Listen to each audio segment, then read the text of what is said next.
आप देख रहे हैं समाचार एजेंसी ऑफ इंडिया में साई न्यूज। नमस्कार दोस्तों, समाचार एजेंसी ऑफ इंडिया की साई न्यूज़ में एक बार फिर आपका स्वागत है। मध्य प्रदेश के सिवनी जिले में आदिवासी बाहुल्य घनसौर विकासखंड के बरेला गांव में झाबुआ पावर लिमिटेड के द्वारा पावर प्लांट लगाया गया है, कोल आधारित पावर प्लांट।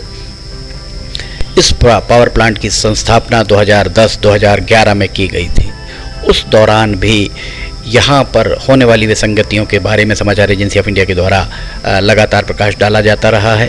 ये दिख रहा है आपको झाबुआ पावर प्लांट का मुख्य द्वार। समाचार एजेंसी ऑफ इंडिया के सिवनी ब्यूरो से अखिलेश दुबे की रिपोर्ट। यहाँ पर जब इसकी संस्थापना का काम चल रहा था, उसी दौरान समाचार एजेंसी ऑफ इंडिया के द्वारा लगातार ही इस बात को रेखांकित किया जाता रहा कि इससे, चूँकि ये कोल आधारित पावर प्लांट है, इसलिए यहाँ इस पावर प्लांट से निकलने वाली राख लोगों को कहीं ना कहीं बीमार करेगी, लोगों को कहीं ना कहीं इससे परेशानी होगी। ये देखिए, ये आपके सामने जो हम आपको दिखा रहे हैं, ये मार्च 2010 पर्यावरण प्रदूषित होगा। मार्च 2010 में लगातार ही लगभग 70-80 एपिसोड इसके बताए गए थे, लगातार प्रसारित किए गए थे, और उसके बाद भी न ही इसकी ओर ध्यान दिया गया प्रदूषण नियंत्रण मंडल के द्वारा, ना ही स्थानीय किसी जनप्रतिनिधि के द्वारा इस ओर कोई ध्यान दिया गया। यहाँ आप देख सकते हैं, यहाँ चिमनी बड़ी सी दिख रही होगी, और जो सफ़ेद आपको यहाँ पर दिखाई दे रहा है, हम आगे आपको ड्रोन की मदद से भी दिखाएंगे कि यहाँ जो सफ़ेद दिख रहा है, ये सफ़ेद पूरी राख है।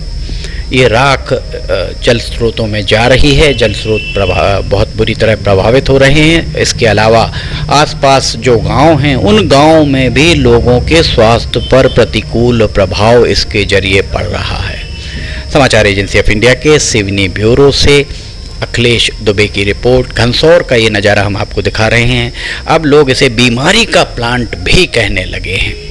ये अब आप यहाँ हम जो आपको दिखा रहे हैं, ये आप देख सकते हैं, ठीक सामने आपको चिमनी दिख रही होगी, पावर प्लांट दिख रहा होगा। यहाँ बिजली का उत्पादन होता है। सिवनी जिले में घनसौर में ये प्लांट लगा हुआ है, घनसौर के पास। ये देखिए, यहाँ अब आप देख सकते हैं, यहाँ पर मशीनें लगी हुई हैं, और पूरी इससे निकलने वाली राख, जबकि राख को बहुत ही एहतियात के साथ संग्रहित किया जाना चाहिए, एकत्र किया जाना चाहिए। यहाँ राख किस कदर बगरी हुई है, और जब हवा चलती है तो ये पूरी राख आसपास के क्षेत्रों में उड़ती है, खेतों में जाती है, और जिससे खेतों में उपज भी प्रभावित हुए बिना नहीं है।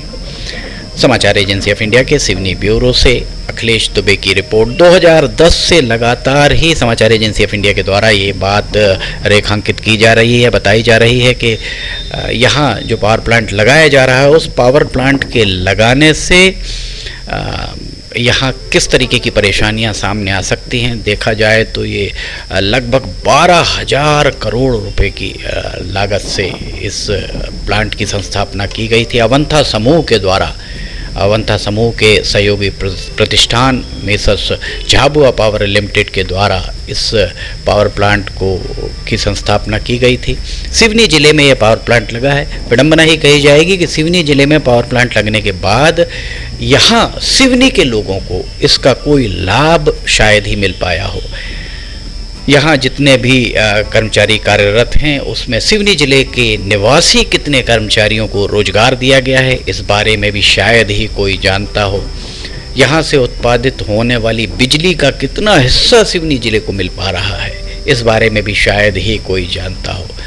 झाबुआ पावर लिमिटेड के अंदर बहुत सारी विसंगतियां हैं, और लगातार ही इन विसंगतियों को मीडिया के द्वारा उजागर किए जाने के बाद भी अब तक इस संबंध में किसी तरह की कोई कार्रवाई न किया जाना आश्चर्य का विषय ही माना जा सकता है। झाबुआ पावर लिमिटेड का ये प्लांट यहाँ आपको दिख रहा है, और ये इस प्लांट के जरिए बिजली का उत्पादन हो रहा है। कोल आधारित पावर प्लांट सिवनी में लगाया गया है। सिवनी जिले के आदिवासी बाहुल्य घनसौर विकासखंड के बरेला में इसे लगाया गया है, और इसके लिए बिनैकी तक रेल ब्रॉडगेज भी बिनैकी तक आरंभ कराई गई थी, जिसे बाद में बिनैकी के बाद नैनपुर और बालाघाट गोंदिया तक ब्रॉडगेज को बढ़ाया गया, ऐसा लोगों का मानना है। एक बार फिर हम आपको दिखाते हैं, यहाँ देख सकते हैं पावर प्लांट की राख को किस तरह से यहाँ पर खुले में रखा गया है। जब तेज हवा चलती है तो ये राख उड़कर खेतों में जाती है, जल स्रोतों में जाती है, जल स्रोत प्रभावित हो रहे हैं। वैसे भी कोविड के दौरान आपको पता होगा कि कोविड में लोगों के फेफड़ों पर सबसे ज़्यादा असर पड़ा है और ये राख कहीं ना कहीं उनके फेफड़ों को, श्वसन तंत्र को प्रभावित किए हुए बिना नहीं है। इस संबंध में जिला प्रशासन को संज्ञान लेना चाहिए, प्रदूषण नियंत्रण मंडल को भी संज्ञान लेना चाहिए। यहाँ पावर प्लांट के आसपास 2010-11 में इसकी संस्थापना की गई और 2010-11 के बाद अब तक पावर प्लांट के आसपास कितना वृक्षारोपण प्लांट के द्वारा किया गया, संयंत्र प्रबंधन ने कितना वृक्षारोपण किया और उसमें से कागजों पर कितना वृक्षारोपण है और 10 सालों में कितना वृक्षारोपण सफल रहा है, कितने वृक्ष 10 वर्ष के हो चुके हैं, इस बारे में भी जांच करने की जरूरत प्रदूषण नियंत्रण मंडल और जिला प्रशासन सिवनी की है। इसके लिए लखनादौन के विधायक योगेंद्र सिंह, मंडला के सांसद, चूँकि उनका संसदीय क्षेत्र का हिस्सा है, मंडला के सांसद केंद्रीय राज्य मंत्री फग्गन सिंह कुलस्ते को इस मामले में संज्ञान लेना चाहिए। उन दोनों को चाहिए कि इस पावर प्लांट के बारे में बारीकी से जांच कराएं और ये राख जो यहाँ उड़ रही है, जिसे लोग अब बीमारी का संयंत्र कहने लगे हैं, इस बारे में भी जांच कराए जाने की बहुत ज़रूरत है। इसके अलावा ये भी देखने की ज़रूरत है कि इस पावर प्लांट में 2010 के उपरांत सिवनी जिले के कितने लोगों को यहाँ पर रोजगार दिया गया है। समाचार एजेंसी ऑफ इंडिया के सिवनी ब्यूरो से अखिलेश दुबे की रिपोर्ट। ये देखिए, यहाँ मशीनों के जरिए राख को डंपर्स में भरकर, खुले में डंपर निकलते हैं और जब डंपर तेज गति से चलते हैं तो वहाँ से राख उड़ती है। इस राख को ईंट बनाने में प्रयोग किया जाता है। इसके लिए दूर दूर से जो संयंत्र, जितने भी संयंत्र हैं, वे संयंत्र जो ईंट बनाने वाले संयंत्र इसे ले जाते हैं। इसका उपयोग संभवतः सीमेंट बनाने में भी किया जाता है, इसलिए इस राख को दूर दूर तक ले जाया जाता है।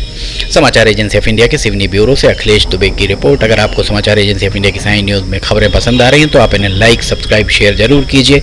फिलहाल आपसे इजाज़त लेना चाहेंगे, हम फिर हाजिर होंगे। जय हिंद।